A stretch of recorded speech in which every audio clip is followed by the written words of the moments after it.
जैसे है, इसलिए मैं थोड़ा सा कंफ्यूज हो गई थी। जयप्रकाश मिश्र जी की उपस्थिति होती है, मैं उनको आप सबके बीच उतारना चाहती हूँ। अच्छा, जैसे मैंने पहले भी कहा कि मैं अक्सर जब छुट्टियों में होती हूँ कहीं ना कहीं निकल जाती हूँ। आदरणीय प्रतीश जी, एक बार मैं ऐसे ही चली गई आदरणीय जयप्रकाश जी के घर पर भी। जब मैं इनके घर पर गई तो इनकी बड़ी सुंदर संस्कारी सी पत्नी, मैंने कहा कि अरे बड़ी सुंदर संस्कारी बीवी मिली है आपको। तो आदरणीय जयसिंह जी ने कहा कि ये कहाँ सुंदर संस्कारी। मैंने कहा बिल्कुल सीता राम के जैसी जोड़ी है। आदरणीय ने कहा कि नहीं, ये सीता हो ही नहीं सकती। मैंने कहा क्यों? बोले ये हो ही नहीं सकती। मैंने कहा कारण तो बताइए। बोले क्योंकि ना तो ये धरती में समाती है और ना इसको कोई रावण उठा ले जाता है। अगर आप तक बात पहुंच गई है तो तालियों से ज़रूर मुझे भी ज़रूर सूचित करें और तालियां आप बजाते रहें। बात समझ में आए तो भी बजा दीजिए, नहीं समझ में आए तो ज़्यादा बजाइए, ताकि पड़ोसी को पता ना चले कि आप देर से बात समझते हैं। चलिए, मैं आदरणीय मिश्र जी को आप सबके बीच उपस्थित कराती हूँ और पुनः से आप सबसे अनुरोध की एक बार तालियों से हम अपने अतिथि कवियों का कैसे सादर सम्मान करते हैं। आदरणीय जयप्रकाश जी।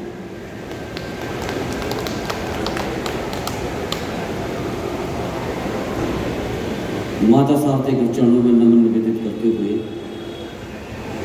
इस मेरठ की पावन धरा के लिए प्रणाम करता हूँ। मेरठ के लिए प्रणाम इसलिए करता हूँ, अतीत से लेकर आज तक इस मेरठ ने कभी छोटे काम नहीं किए हैं, हमेशा बड़े मुकाम हासिल किए हैं, विश्व स्तर पर अपना नाम रोशन किया है। इसलिए आपकी उपस्थिति को नमन करता हूँ, उस मंच को नमन करता हूँ। अभी शुभम जी कह रहे थे कि हम अक्सर भूल जाते हैं, तो इसमें कोई नई बात नहीं है। आपके पतिदेव बहुत अच्छे मित्र हैं, उन्होंने कई बार कहा ये मुझे भी भूल जाती है। यानी कि भूलने की आदत को एक बार आप तालियां बजा दीजिए। इन्होंने जब शुरू में सम्मान करा रही थी कवियों का, तो इन्होंने कहा था कि बुजुर्गों के चरण स्पर्श करके वंदन करना चाहिए, हम उनका स्वागत करते हैं। तो मेरे पर ये बात अक्षर से लागू होती है कि मैं एक अपने बाबा को हमेशा अपने साथ रखता हूँ, क्योंकि जब बाबा साथ में होते हैं तो हनी प्रीत मिलने की संभावना बढ़ जाती है। क्या बात है, क्या मंशा है।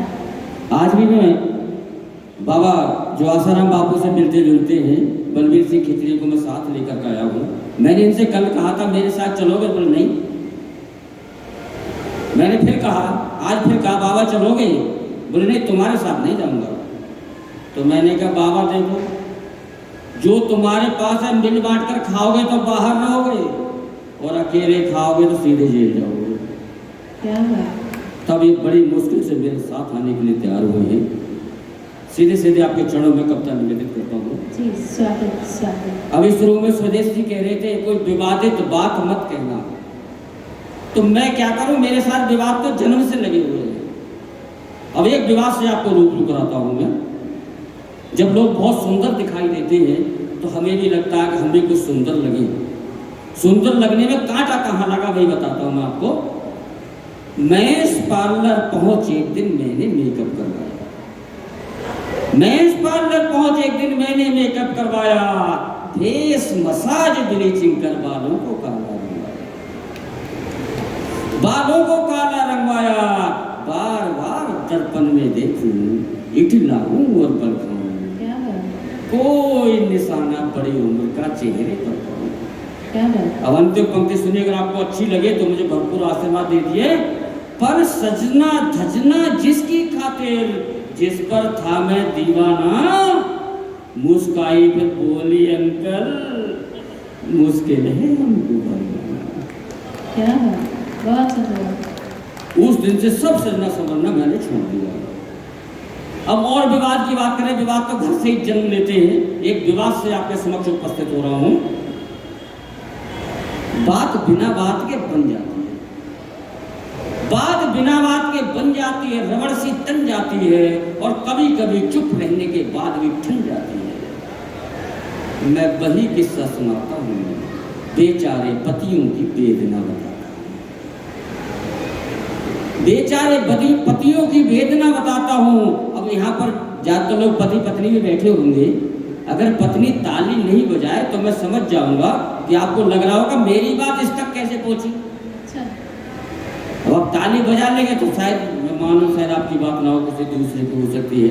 मेरे भाई पुरुष पर बैठे हुए हैं, अगर वो तालियां नहीं बजाएंगे तो मैं आराम से समझूंगा कि उन्होंने इन चीज़ों को बहुत सुना है, झेला।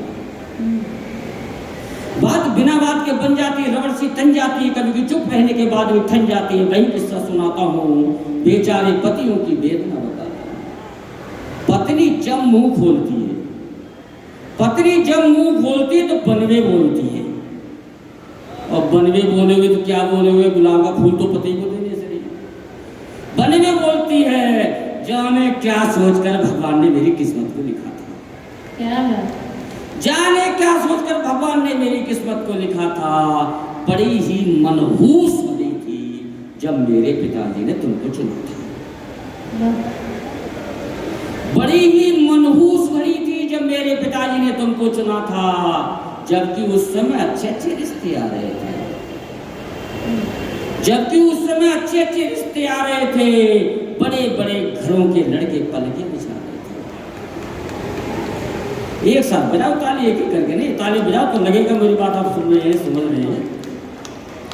बड़े बड़े घरों के लड़के पलके बिछा रहे थे। मैं जब भी बाहर निकलती थी तो टॉमी के बहाने टहलती थी, टॉमी के बहाने टहलती थी। अनगिनत लड़के मुझसे नजरें मिलाते थे, और तुम भी मेरे आगे पीछे कुत्ते सी तुम हिलाते थे। तुम भी मेरे आगे पीछे कुत्ते सी तुम हिलाते थे। अब बातें बनाते हैं, भट्टे सी आंखें दिखाते हैं, कहते कमा के लाता हूँ, पूरा घर चलाता हूँ।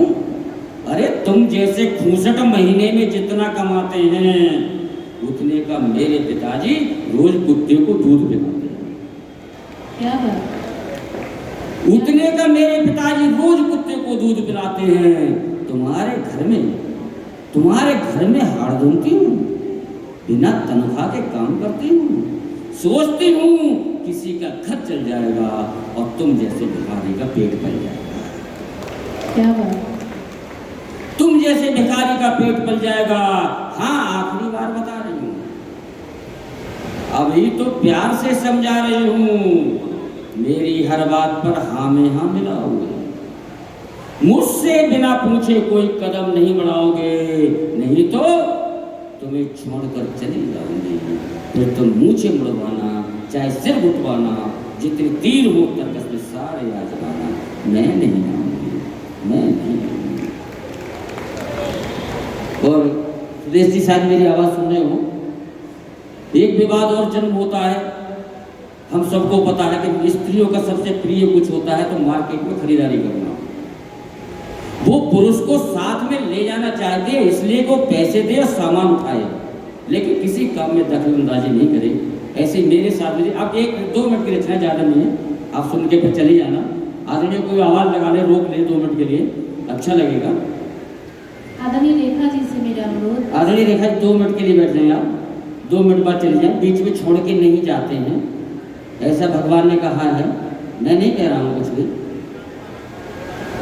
फिर भी जाने वालों का रोक कौन सकता है, जरूरी काम में तो रुकता नहीं। बड़े दिनों से मन में एक ख्याल आ रहा था, जवाब कोई सूझ नहीं पा रहा था कि महिलाएं अक्सर बाजार क्यों जाती हैं। महिलाएं अक्सर बाजार क्यों जाती हैं, खरीदना हो सिंदूर या बिंदी का पत्ता, चाहे मैचिंग का दुपट्टा, सारा बाजार मचाती हैं, पूरा दिल लगाती हैं। ये महिलाएं अक्सर बाजार क्यों जाती हैं। मैंने सोचा कि मैं इनकी बाजारों लत को छुड़ाऊंगा और घर का सारा सामान मैं खुद ही खरीद कर लाऊंगा। एक दिन बाजार में बड़ा ही चकाचौंध था, क्योंकि अगले दिन आने वाला करवा चौथ था। मैं झट से एक साड़ी के शोरूम में बढ़ गया। वहाँ बड़ी मशक्कत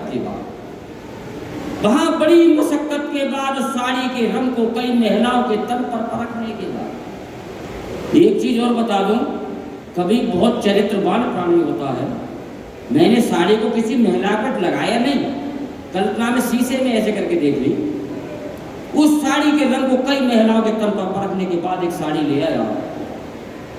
और बदले में पूरी जेल लुटाया। मैंने सोचा कि मैं आज निश्चित ही अपनी पत्नी को खुद खुश कर पाऊंगा। जो साड़ी 5,000 की लाया हूँ उसे 10,000 की बताऊंगा, उसे 10,000 की बताऊंगा। घर पहुंच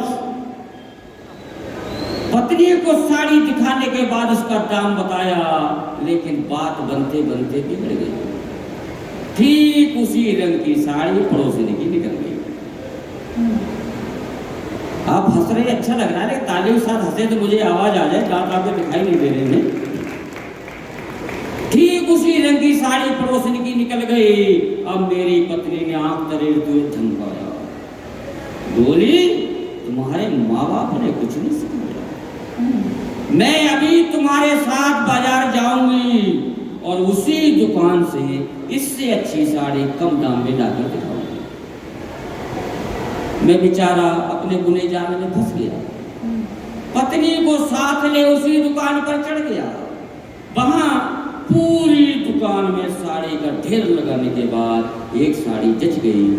थोड़ी देर पहले जो 700 की थी अब 2700 में पट गई। थोड़ी देर पहले जो 700 की थी 2700 में पट गई। फिर भी मेरी पत्नी के दिमाग में कुछ और ही चल रहा था। मुझे सबक सिखाने को उसका मन मचल रहा था।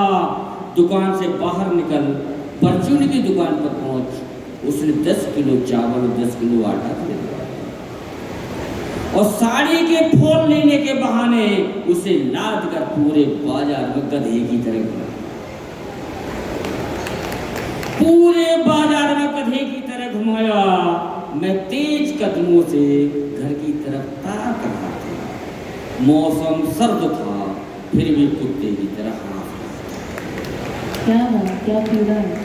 फिर भी कुत्ते की तरह हाँफ रहा था कि अचानक उसे सुध आ गई। अरे इस साड़ी की मैचिंग की बिंदी तो रह गई, इस साड़ी के मैचिंग की बिंदी तो रह गई। चलो जल्दी चलते हैं।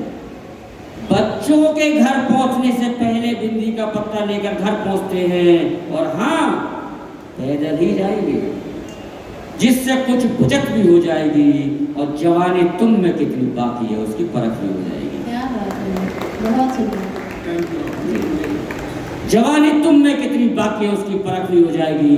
मैंने कहा बस भोले के मंदिर में गंगा जल उठाऊंगा, तेरे सामने 100 बैठक लगाऊंगा, कहीं भी आऊंगा जाऊंगा पर तेरे साथ कभी बाजार नहीं जाऊंगा। बहुत सुंदर, बहुत सुंदर।